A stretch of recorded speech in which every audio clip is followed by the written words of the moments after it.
Hey guys, welcome to Cyborg Kitty. In this video, we are going to talk about difference of two arrays. This is one of the assignments on FreeCodeCamp, JavaScript algorithms. So what they want us to do is compare two arrays and pretty much return the elements in the first array that are not in the second array, and then return the elements in the second array that are not in the first array. So basically return the elements that don't repeat in another array on both sides. So let's go ahead and write it up. So what I'm going to use for this is a filter method and then index off. So I'm going to explain how filter works out. Filter literally, oop, filter literally filters the array depending on the callback function that we write. So we write a callback function. Oop. So function for any point in the element called x in the array return. We do some logic here. So what happens if the return is true, the element stays in the newly filtered array. If the return is false, it gets filtered out. That's the basic logic of the filter method.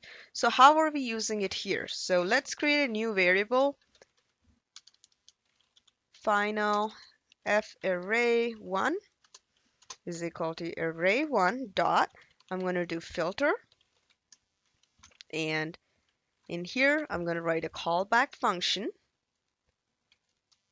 at any point, let's say for single element x, what we want to do is return x dot index of, oh, wait.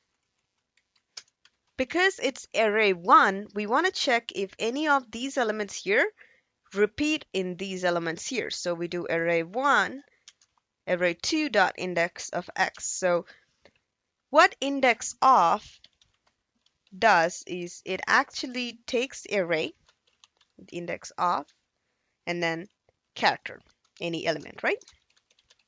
So it actually returns the position of this element in this array back to the function. But if the element does not exist in the array, it actually returns a negative value, -1.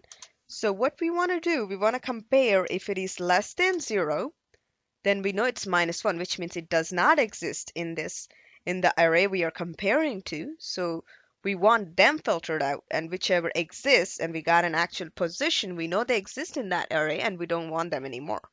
So same logic works out, and we're going to check for the second array. So for array 2, we're going to check if any of its elements exist in array 1. Same way, as I said, compare two returns return a new array with any items only found in one of the two given arrays. So we're going to do the reverse logic here and check if any of the elements left in here.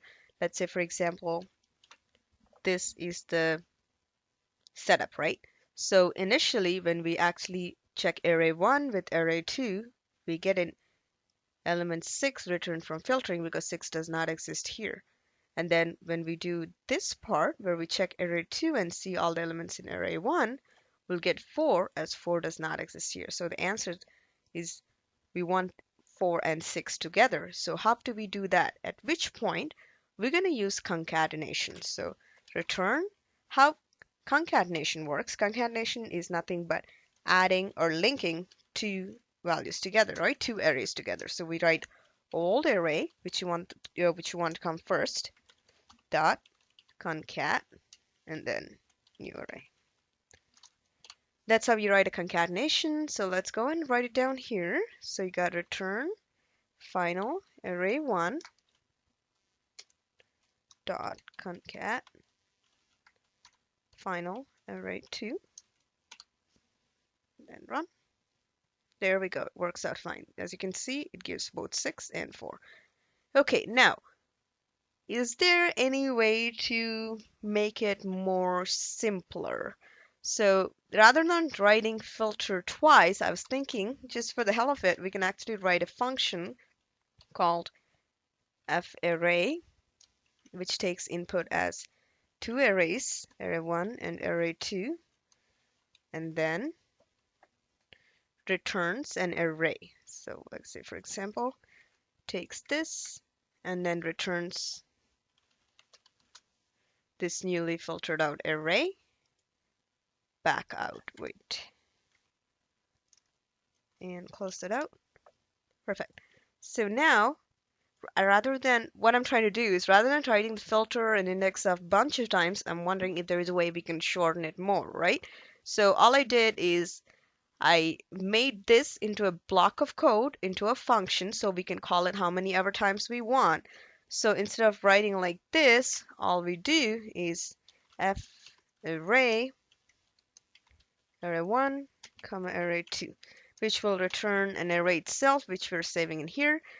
So instead of writing this whole thing again, what we can do is just swap it, the position. So we are comparing the array2's elements in array1. Let's run it. Perfect. It works, still works out fine. So the only reason why I did this is just to see, or just to give you an idea how we can actually make the code more efficient. So rather than having the same functions called out return twice, by having it in a single block of code, we are actually making it more efficient. So in any case, at some point in the future, we decided, hey, I don't want this logic to work this way. I want it to actually return the elements that are included in there. So you do greater than 0. You don't have to make that change twice. Instead, you would actually make that change once in this function, and that works out fine with the rest of the code. This is just one of the good practices. I figured I'll throw it in there while I'm talking to you guys about it. Again, so that's it on difference of two arrays. I hope you enjoyed this videos. If you did, please do hit that like button. And if you want to see more of my videos, do subscribe to my channel, Cyborg Kitty. I will see you on my next video. Until then, have fun coding. Bye.